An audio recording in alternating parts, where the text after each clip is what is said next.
This podcast is brought to you by the North Dakota Petroleum Foundation. From heating our homes and powering our vehicles to cell phones, clothing, and medical equipment, oil and natural gas makes everyday life better. North Dakota Oil and Natural Gas, advancing the possibilities. Learn more at ndpetroleumfoundation.org.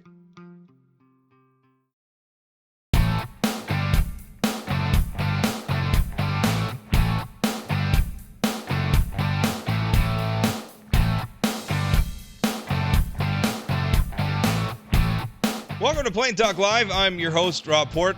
Today, we're going to talk about vaccinations, which you're probably like, well, gosh, we've been talking about vaccinations so much. We're always talking about vaccinations, but it's an important topic. What interested me, there was a column published this morning before Jay and I, before the stream that you're watching, by Mike McFeely, a columnist at Forum Communications, and in it, his headline was that.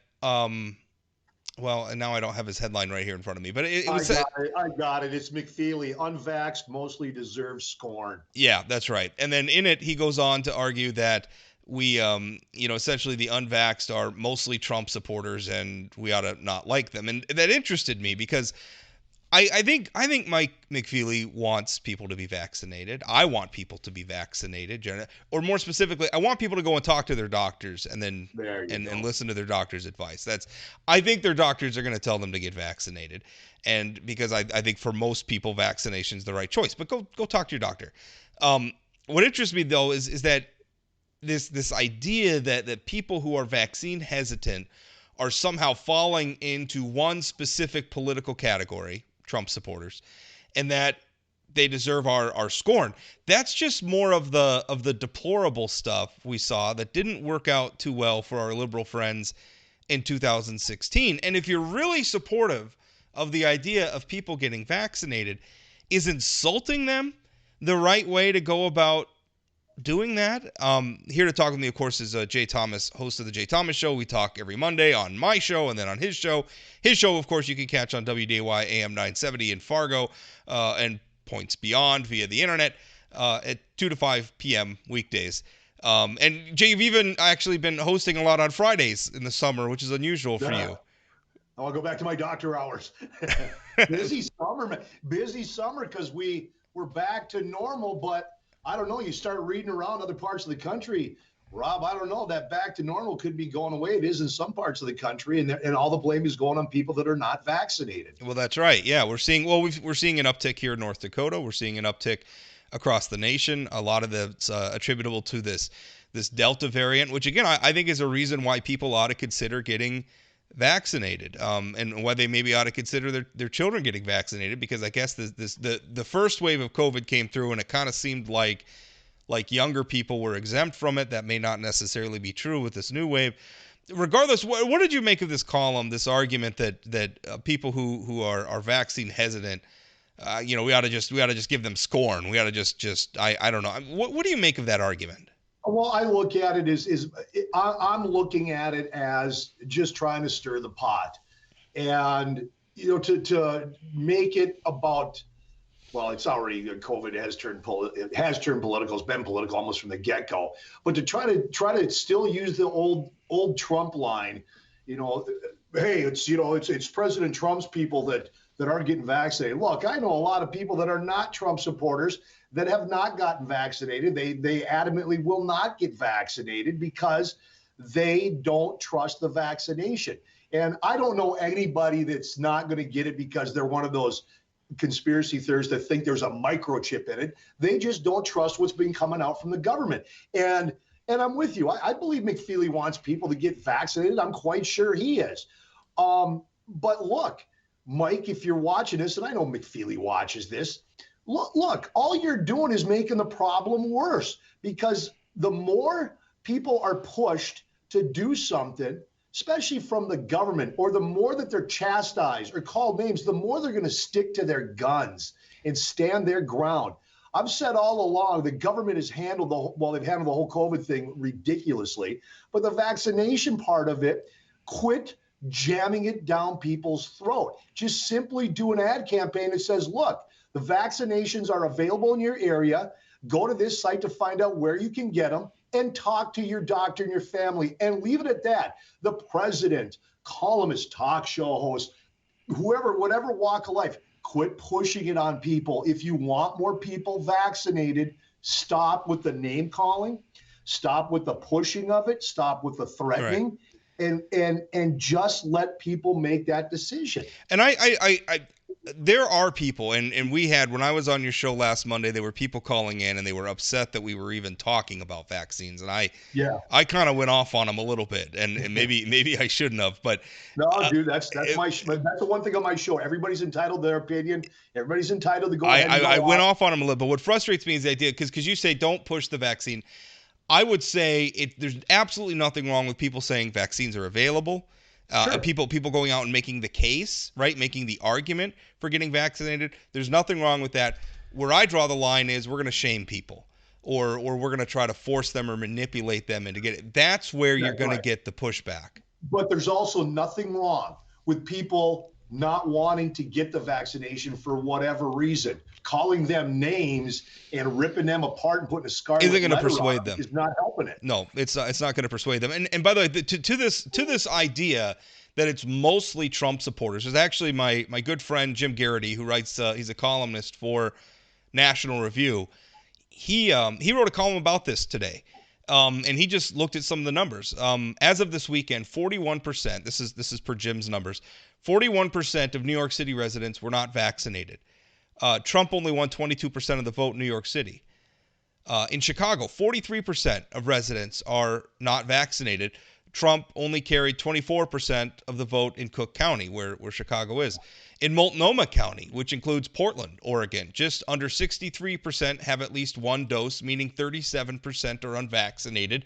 Trump won under 18% in that county. You have the New York Times back in April. They published a statistical analysis, and they showed Trump voting areas had higher levels of vaccine hesitancy and had lower vaccination rates than Biden voting areas, which is okay, except if you look closely, I mean, there were some places at the time, and this was in April.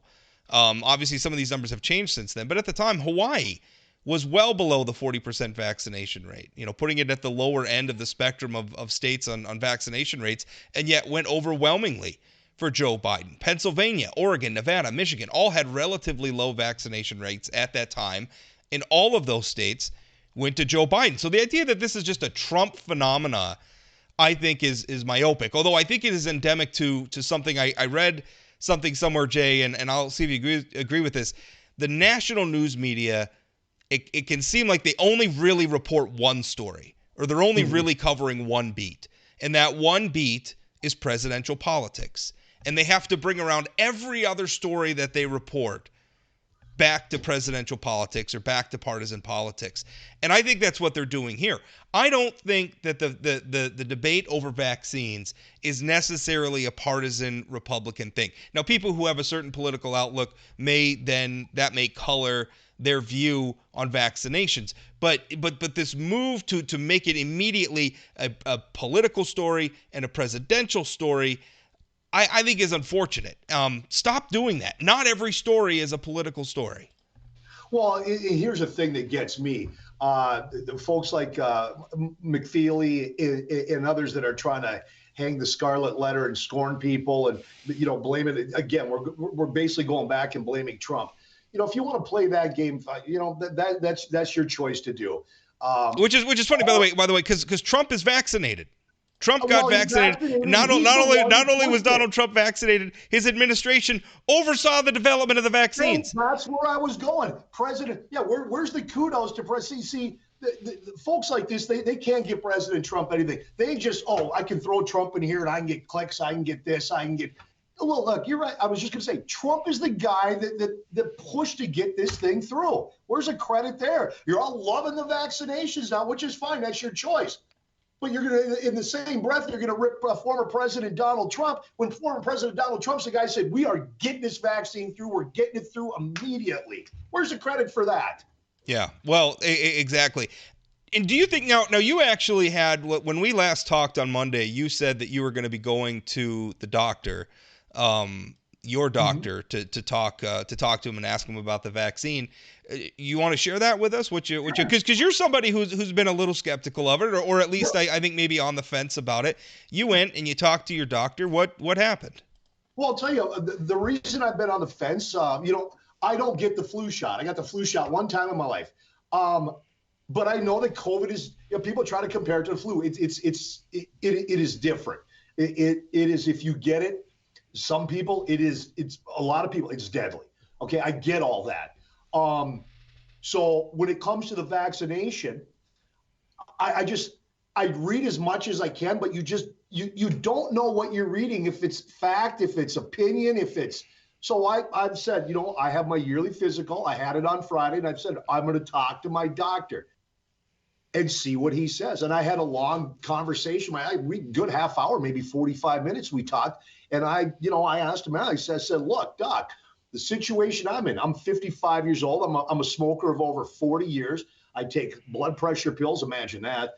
Cholesterol. I'm on vitamin D, which I've taken for years, and I do think that vitamin D has helped keep me from getting ill. Not just COVID, flu, everything else. I just don't get sick, and I do enjoy my beer. So it's kind of surprising that I just don't get sick.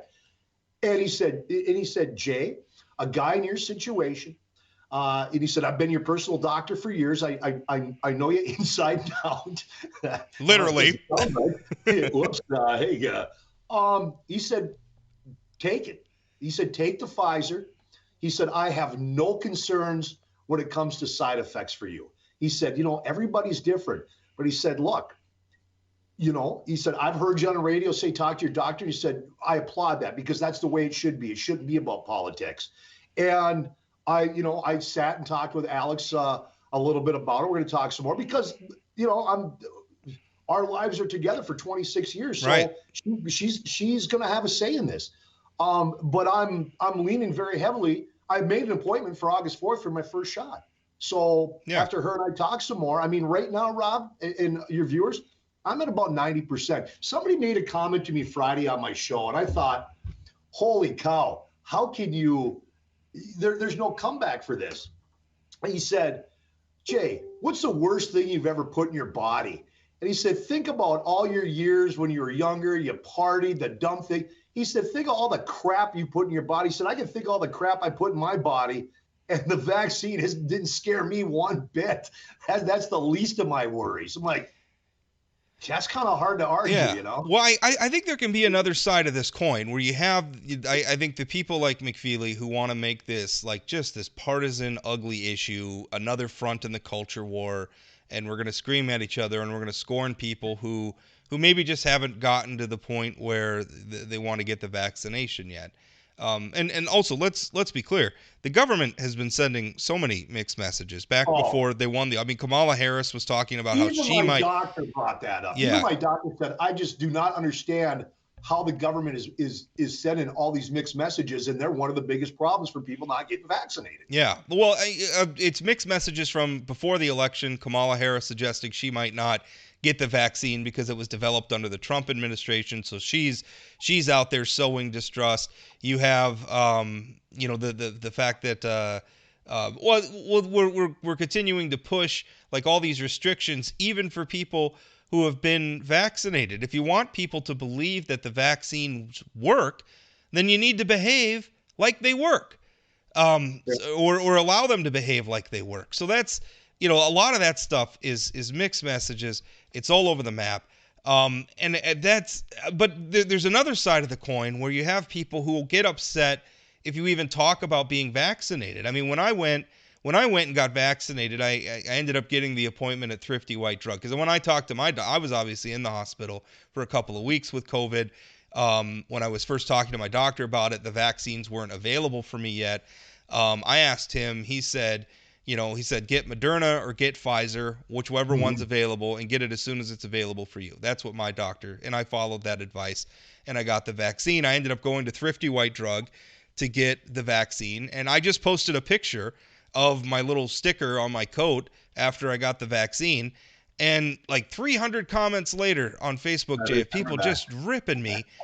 And I didn't tell, so all I said was, hey, I got the vaccine, or now Rob Port now in the vaccinated variety, I think was the joke I made. And people just ripping me. That's the other side of the coin. Like that's basically the same attitude that McFeely's having. Like, I get it. Let's not scorn people who are vaccine hesitant. Let's also not scorn people who have made the decision. Don't call them sheeple. No. Don't call them stupid. They were obviously satisfied with the safety, whatever set of criteria they went through or whatever process they went through to arrive at the conclusion that the vaccine's right for them. Don't shame them either. Like, just stop it. Rob, it was the same thing with the mask debate. You know, I was 100% anti-mask. I still am. But I would get so mad when I'd see somebody walk into a store and one of the employees there, hey, you have to have a mask on. And they just start ripping on this employee. Look, if you don't like it, then you turn around and you leave the store. Don't be ripping on the employee that's just doing their job. And those employees should have never been put in those positions.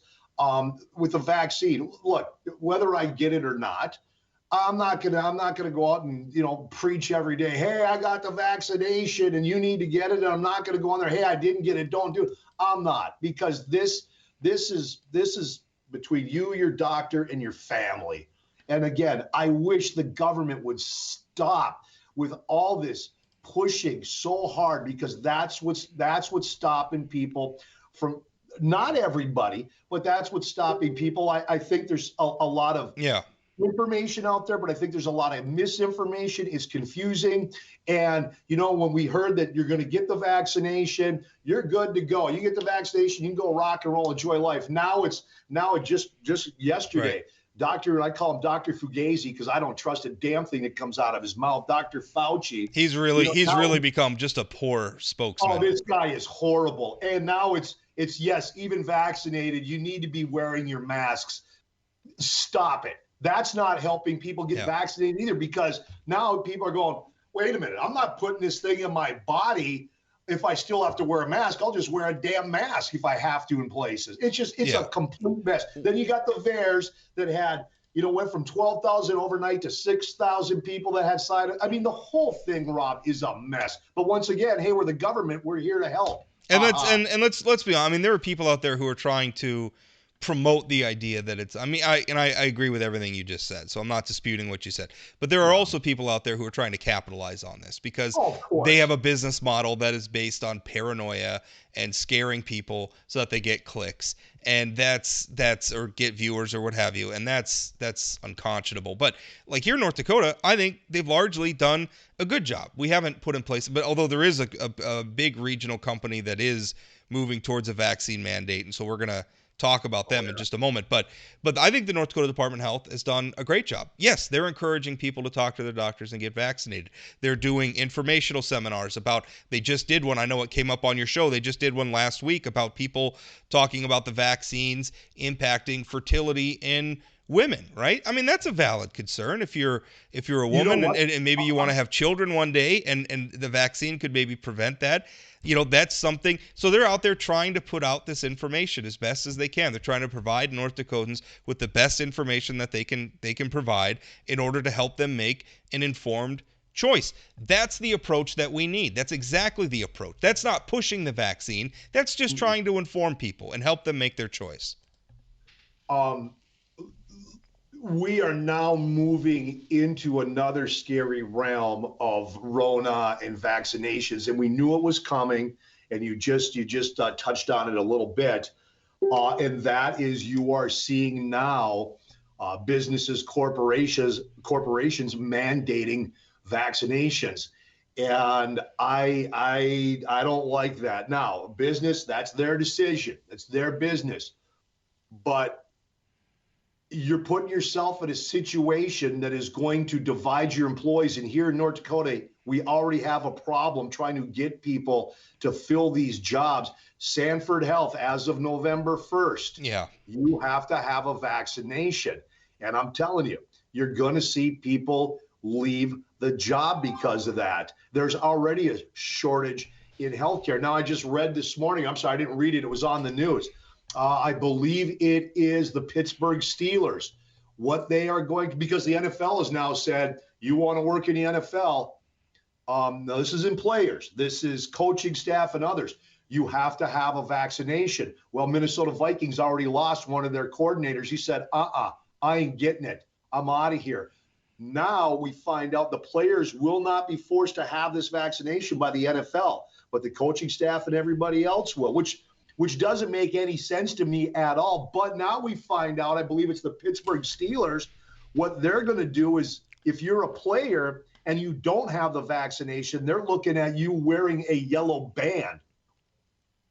It's what are you doing? Why are you all you're doing is dividing people even more. And we're going to see this more and more. It's not going to be the government, Rob and viewers, that is going to force the vaccination. It is going to be corporate America, because you're going to see it happen. Ticketmaster months ago said, we're looking at doing either sections or not selling you tickets if you're not vaccinated. Ticketmaster controls a majority of concerts in this country and sporting events. You're going to see smaller venues doing it. That's how this vaccination's going to get pushed. That's what you're going to see happen. I think it's a mistake. I think that they're going to eventually, I think we're going to hit a point where most Americans choose to be vaccinated. I think it's going to be an overwhelming majority, because I think it just makes sense. I think most of them they're going to talk to their doctors. They're going to talk to other health professionals. They're going to watch their friends and families and community members getting vaccinated with no problem. And I think they're going to arrive at that conclusion. Hey, this is something I should get to protect myself. This is something my children should get to protect my children. I think the overwhelming majority of Americans are going to get there, over 75%. I think that's where we're heading long term. I think we're going to get to that goal more slowly than we would have with these heavy-handed tactics, because the more they're just pushing it like this, the more I think some of the hesitant are going to dig in. And I say that I don't understand somebody who would quit their job over having to get the vaccine. Now, that being said, I would be resentful if somebody came and told me I had to get one. Sure, I would be resentful, and I got it. I don't like it. It's just my makeup, and I think a lot of Americans are that way. Don't tell me what to do. I made the decision for myself. I think the best thing is just to give Americans the room to get there on their own. Whatever path they take to getting vaccinated, I think the overwhelming majority of Americans are going to get there eventually. Just inform them, encourage them, and leave it at that. Well, the goal of 70% by July 4th was absurd. Yeah. That was not going to happen. You know what one of my concerns is when it comes to the vaccine, even after talking to my doctor, one of my concerns, and this may sound crazy, but okay, and I brought this up to him. You get the side effects now. Some people do, some don't. And he said, look, Jay, you're going to have a sore arm with the first one. He said the second one, good possibility you're not going to feel great for 24 hours. I said, okay, all right. And there's some people it has no effect on like that. But my concern is, what happens a year from now? Are there side effects all the way down the road year from now? Yeah. I mean, to me, that's legitimate, because we just don't know. And why has the FDA not approved this thing? Yeah, that's not helping either. I don't think there's any good reason. I don't think there's any good reason at this point for them not to approve it. I was just reading an article. I mean, it's the COVID-19 vaccine is such an unusual situation. I mean, this is not at all how a vaccine would normally be brought to market. It's the FDA's waiting on approval, even as the shots being put in the arms of any American that wants them. The vaccines are readily available. Millions and millions and millions of Americans have already gotten it. Millions and millions and millions of more Americans are going to get it. It leaves you wondering, what is the point of the FDA? If we're doing that, you're literally putting the shot in people's arms, and the FDA can't sign off on it. I mean, and I think because they haven't signed off yet. Let's say the FDA tomorrow says, okay, we're signing off on this. This is FDA approved. Will that put shots in more people's arms? It will, but I don't think the number is going to be huge, because people are going to go, okay, why all of a sudden? That's going to be the argument. Why all of a sudden? Why did it take so long? It's just, there's no win here. You just said it. You're just going to have to let people take their path. And that path may be months for them. It's just, again, the constant jamming it down our throats by the government is not helping, not one bit. No, I don't think so. And again, choice is better than force. If you can inspire people to make a choice, then it's going to be a good choice. If you force them, they're going to be resentful. I mean, even if you're successful and you make them do it, the next time around, when we have some situation in the future where we want the government wants to come out and say, hey, we need to do this or whatever to protect our communities, their ability to do that has already been diminished by what we just went through. And it's just, and also the point you just made, like Joe Biden came in swinging, right? Like Yep.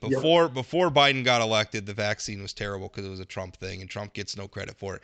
Joe Biden gets elected, all of a sudden he takes credit for everything, Yeah. and he sets these absurd goals that we want to get to. He didn't hit them, and so how much of this pushback, we're gonna blame the deplorables for not getting vaccinated. How much of that is just political cover for Joe Biden, because Joe Biden is not doing a great job administering or handling the pandemic, which is something he campaigned on Listen, heavily.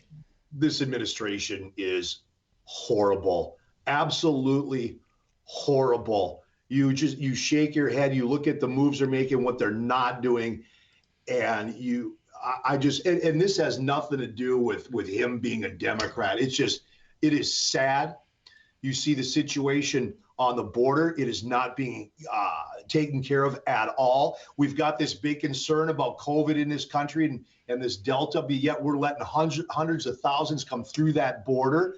It's I can't believe the times we're living in. And as long as this continues, Rob, and we already are in it, we are in a civil war in this country. It's a cultural civil war. That's what we're experiencing right now, and it's going to get worse. And that's why I want to just cool it with some of this stuff. Like the vaccine shouldn't be a culture war thing. It should be informed Americans arriving at a decision for themselves. And a right? decision they made themselves. We're making the vaccine available. We're making the best information we have available to people. We have our medical community engaged. You can go, you can talk to your doctor.